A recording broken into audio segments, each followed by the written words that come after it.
Today I'm going to be telling you the story of Elisa Lam. Her name was brought to fame after her creepy disappearance and a mysterious accidental death. But before we get into it, if you enjoy stories like this, please make sure to like and subscribe, that would be great, and also you'll never miss out on future episodes. And yeah, so let's get into it.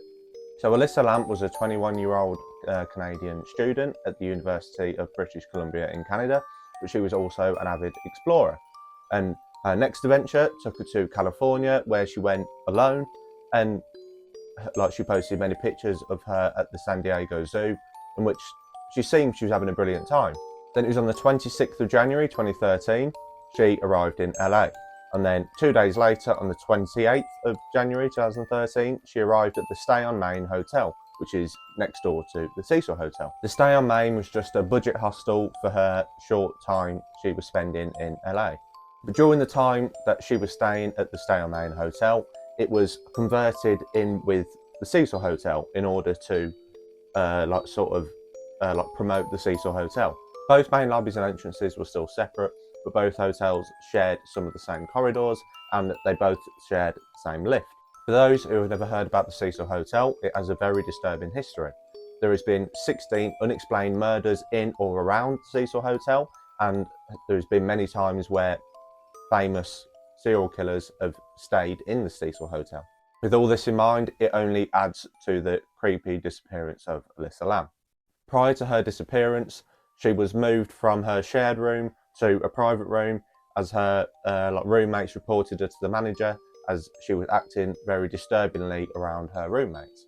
Then after her disappearance, the manager reported to the police that she had a big outburst of rage in the main hotel lobby, which was a very significant factor when it comes to later on discoveries of Elisa's body. So the last footage of Elisa is her standing in an elevator, but she's not just standing in an elevator as you would normally stand in an elevator. She was acting really nervous, as if someone was kind of watching her.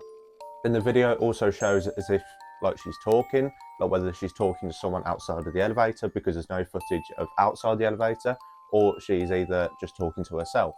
She would also constantly walk in and out of the elevator, but then on some occasions when she would walk back into the elevator, she would kind of hide around the door, so she couldn't be seen from the outside in the elevator.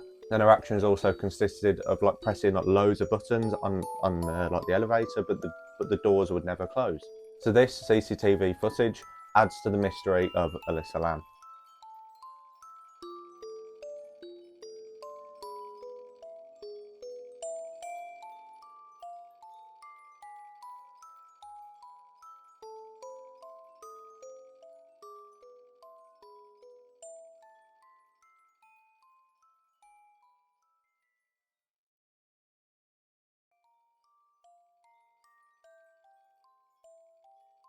February the 19th, 20 days after Elisa's disappearance, reports started coming from the guests about them complaining about the tap conditions. So some of the guests were either complaining about the water having really low pressure, or some were complaining about the water being a murky sort of black, like a dirty sort of colour. But then most of the guests were complaining about both combinations. So this left the staff no choice but just to go and check the 4 main water tanks up on top of the building. So as one of the staff members went up on top of the building to check the 4 large water tanks, she checked the first 3 water tanks, there was nothing wrong with them, they were all completely normal. But as she checked the 4th one, she would soon realise as to why the water had its low pressure and murky colour. So Elisa's naked dead body was floating in the 4th tank. So Elisa's death was considered an accidental drowning, and her case was closed in June 2013. So Elisa had a bipolar disorder, and this was listed as the significant factor for her death. Then later on, after her autopsy was completed, it was found out that she was not taking her medication at around the same sort of time of her death. And this may potentially explain the reason why she was acting so weird in the elevator, why she was acting weird with her roommates in the shared room, and why she had the outburst of rage in the main hotel lobby. So even with all this information, it still doesn't quite explain how she was found dead naked in the 4th tank, and she had none of her clothes anywhere nearby. So how did she get there without being seen, or how did she get there without being hurt previously? And her, like, she's not seen on CCTV footage like going up to the tank. So how did she get there without being seen? So when Elisa's case was closed, the police released the CCTV footage to the public, and it went viral, and this led millions of people to speculate and come up with theories on how Elisa ended up in the water tank. But still, there has not been enough evidence to prove anything other than it being an accident. So if you have any theories on Elisa Lam's death, please let me know in the comments. I would love to hear them. But anyway, that's going to do it for today. If you want any more short stories, make sure you don't forget to like and subscribe. It really helps me out, lets me know you want more.